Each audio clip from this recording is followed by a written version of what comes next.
Hey, it is Marvis, your Golden Heart Girls After Hours podcast host, and a Golden Heart girl herself. Today is episode 4, and we're talking about self-care.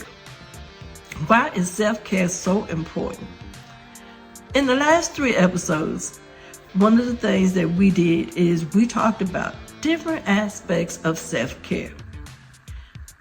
Stress less, live more.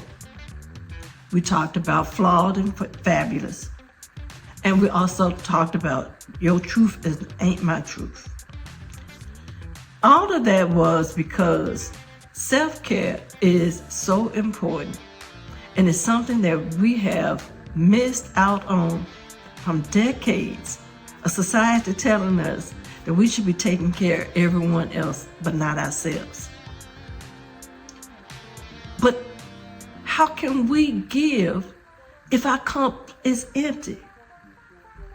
So what I have been talking to you about is to have that self-care where you're pouring into yourself, and whatever your overflow is, it is to take care of the people that are around you. So I can talk about depleting your cup and it's not full. As I said previously in the episode, I do believe fibromyalgia was the onset from stress. I had depleted myself. I was giving to a relationship where I was spending 90% in, and they were giving 10% on a consistent basis. My community, I was giving 100%, trying to change them so that we could be a vibrant community where people had the best quality of life that they could have. I was doing it alone. I was dragging people with me. I was in a career that I was over there just kept trying to break that glass ceiling. And the straw that broke the camel back was I ended up with a supervisor who really didn't care about what our needs were as employees. I always say that happy employees are productive employees, but my supervisor didn't see it that way. And it became a struggle just to get up and go to work every day. So, as I said before, one of the issues that I had was I asked the Lord to take me out of the job. I didn't mean put me on disability, but I ended up there anyway. And then there was another 16 years where I was struggling because I didn't like that identity. And I had to realize that there's some things that I had control over. So I changed and I moved. I made false decisions. And those decisions, they didn't just come overnight. It took time. It took me trying to figure out where I belong at in this world. So I feel that that's why you're here with me today. So let me talk about those changes and how you can make those boss changes. We talked about the stress less, live more. Pretty much. Look at your list, see if it's something that you have control over, or just decide whether or not it is that important enough to stress you the hell out. If it's not, take that mess off your list and keep moving. Now for me, I moved out of my hometown. It was killing me. I had this thought process of being happy, and it wasn't there. But when I got to the new town, I was like, I had to get rid of how I was feeling about life and making a decision of what else do I need to do so that I'm having the best life that I can ever imagine. But it took work. I had to change my diet. I had to start exercising. I had to start. What really made the biggest change was I had to give gratitude and start living in lack. And when I started being grateful for the good, the bad, and the ugly, it was game changing. Now, we're going to go to a break. And when we come back, we're going to talk about the economic impacts of you taking care of yourself and putting you first. If you like what I have been talking about today and you want to be a sponsor so that my Golden Heart Girls can be their fabulous self, reach out to me at www.marvisfund.com. That's www.marvisfun.com. I look forward to you reaching out to me so we can have a conversation about how this podcast can reach the Golden Heart Girls that you need so that you can move your business forward. Okay, we talk about the social impact. Let's talk about the economic impact of self-care. I gave you all of those little snippets about self-care, but we didn't talk about some of the things that you shy away from, but you may want to try because you're putting money on yourself. So one of the issues that I have with talking with Golden Heart Girls is things about going to get your nails done. That is considered a luxury. I go get my nails done at least once a month. I get the massage, and I also get the opportunity for my hands to look good. It makes me feel great. So me getting my hair cut, me getting my nails done, it is not a luxury. It's a necessity because I am creating the atmosphere and the environment for me to flourish. So girls, if you want to go get your nails done, go get your nails done. If you want to go get your hair cut, get your hair cut. I had one Golden Heart girl that said her husband was fussing because she was over there wearing holy underwear. Go get you some nice underwear so you feel sexy and vibrant and good and look good. Those are just things that's not luxury. It's a necessity. Because the better you feel, the better decisions that you're going to make. So, we also talked about writing. And we talked about journaling. That has been one of those wonderful opportunities for you to express yourself.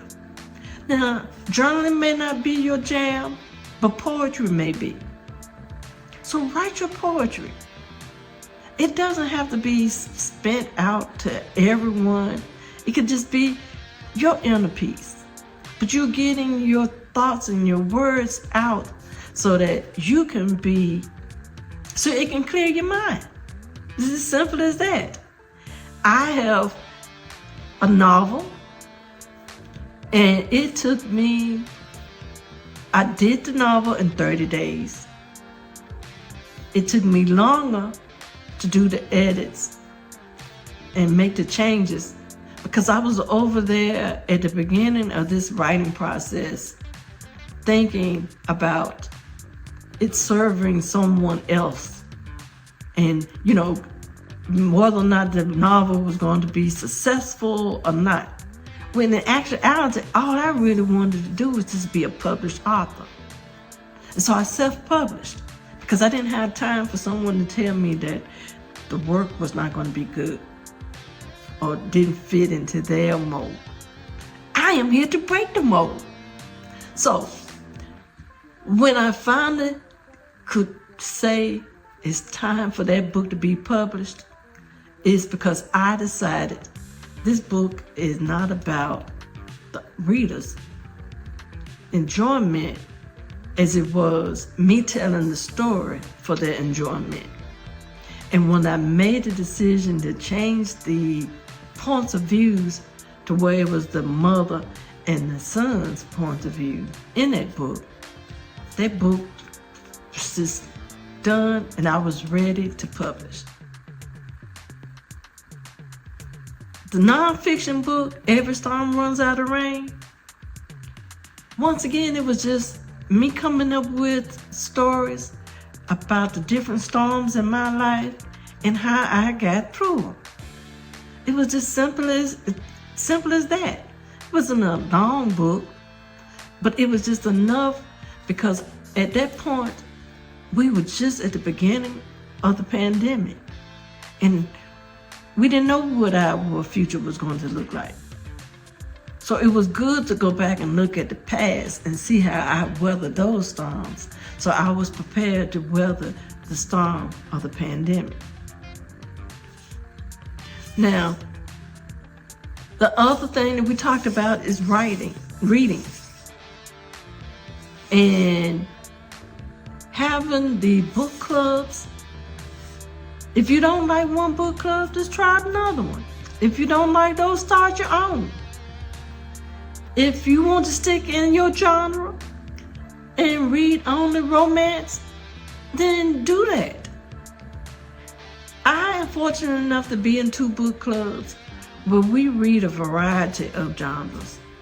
And some things I truly have an issue with, like biographies and autobiographies, but I do try. I am getting to the point where I am liking the crime books a little bit more than I think I need to, but that's another story for another time. So, but the idea of having a book discussion and be able to talk about those things that we read about and how they relate to our experiences is just gold nuggets. And it gives a chance to be social and have just fun talking about it, the books. Sometimes we get a little too comfortable and people think we're talking about real people when we're actually talking about the characters in the book.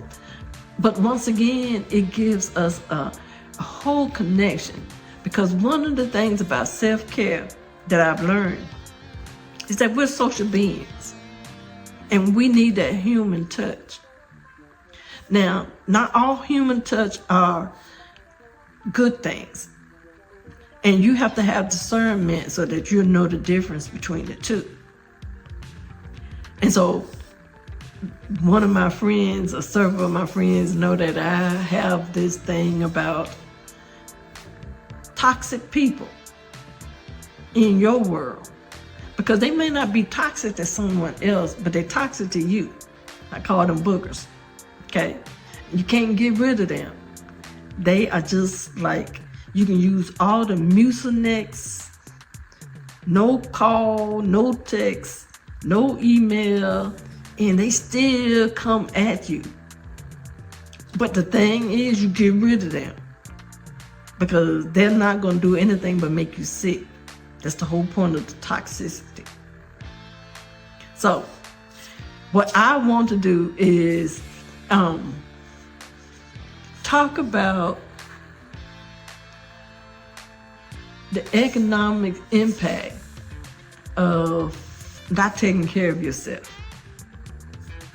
Once again, you're just making yourself sick. If you are newly minted with a chronic illness, or you have had chronic illnesses for several years, the time is now to reimagine what your life can be like and not let your illness be a deterrent. That's why they have medicine. Take it. Why are you, I never understood why people prescribe medicine and then they don't take it, and then they complain about they don't feel good. Or the doctor give you instructions on you need to change your diet so that you can alleviate the symptoms of your illness. Why would you not want to feel your best? Now, the other night, I was out there line dancing 3 hours. I don't prescribe that to everyone, because if you're not used to exercising, 3 hours line dancing is not going to help you, because you have to suffer the consequences of your actions. For me, it was freeing and uplifting, and I was on cloud 9 when I left, still on cloud 9 today, because line dancing is my jam. Now, if line dancing is not your jam, find what is. Find whatever it is that makes your heart say, job well done, at the end of that day. Now, I want to finish this segment by re-talking about gratitude and talking about your devotional practice, because that's part of your self-care. Dr. Shauna, I hope you're watching this, because, girl, when I met you, it was in the midst of the pandemic, and somehow we connected online, and I started participating in your weekly activities online. And when you talked about having that devotional practice, girl, let me tell you, I took it and I ran with it, because it was what I needed so that I could get my day started off the right way. So let me tell you what I do. I make sure that I have something so that I'm staying hydrated when I wake up in the morning. I am setting my day with intention, thinking about where I got to be, what I got to do, how I'm going to do it. I am full of gratitude that I woke up, that I know I'm woke, and that I get a chance to live this life the best way that I can. Now, we had an issue with the devotional practice. We had an issue with doing the written devotions. That's not my jam. That's something that I struggled with. But what I did do is I went back in the vault and I found a gospel CD that is an hour long, that has uplifting songs. And let me tell you, when I get up in the morning, I'm cutting that CD on. I got an hour. If I'm rushing, getting up late, I'm still listening to that CD while I'm getting ready. If I'm still in the bed, I listen to that CD. When I wake up in the middle of the night, because I got something troubling me, turn that CD on. Because it gives me the grace and the understanding that I am not in this alone. Now, I did a sermonic journey drumming today, and the old hymn kept coming back to me. And it was, we come this far by faith, leaning on the Lord, trusting in his holy word, because he never failed me yet. Those are the words that I got out of it. That's not the correct way the song goes, but these are the things that I took away from it. And what I understood about it was, I need to give myself grace. Say it with me. I need to give myself grace. Because that's one of the things that we as Golden Heart girls fail to do. We will give everybody else grace. We are always forgiving when somebody falls short, but we don't forgive ourselves. And that is part of your self-care. You got to give yourself grace. You got to understand you can't be it all and do it all. And you may have that long laundry list of stuff that you have to do, but if you don't get it done, is it going to change the world? Is the world going to just go to hell in the handbasket? No. So, if you don't remember anything else about this episode, I want you to remember, give yourself grace. While you having a gratitude, you still need to give yourself grace. Now, I hope that you have enjoyed this episode. And I encourage you to follow me. Best way to follow me is to go to my website, www.marvisfun.com. That's www.marvisfun.com. I want you to make sure that you continue to do the things that you need to do to be your fierce and limitless self. And as always, I will hope to see you next time.